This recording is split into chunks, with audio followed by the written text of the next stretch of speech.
In this video, we will cover labor reporting in Axacute. Labor reporting allows you to record the tasks that are performed by your employees. The labor hours for each job order can be monitored through the production report in Axacute. This function is only enabled if you do not allow your employee to run multiple job orders in the transaction parameter under job labor hours. To start a labor run at the home page, click on the WIP button. Select Labor Reporting. Scan the barcode on your employee tag to input the employee ID. There are 3 job types that you can start in a labor run. Job run is to capture the production labor run for a job order. Job setup is used to capture the labor hour for a preparation task in a machine or a work center. For tasks that are unrelated to production, you can use the indirect type. You can maintain what are the indirect tasks that your employees can perform under the Indirect Tasks master file in the web view.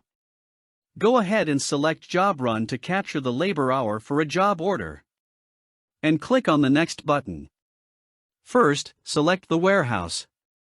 Scan the barcode on your job sheet to input the job order, suffix, and operation.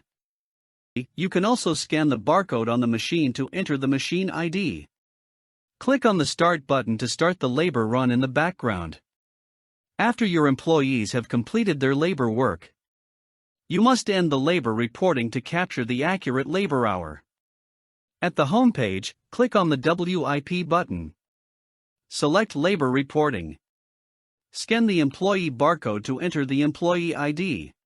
Axacute will check if there is any ongoing task that the employee is performing at the moment, and automatically redirect you to the Stop Labor Reporting page. You have the option to enter the completed quantity, quantity to move, and the scrap quantity. If you do not want to capture the completed quantity in the labor run, you can enter 0 quantity and capture the completed quantity using the WIP move function instead. Click on the Stop button to end the labor run. Thank you for watching this video.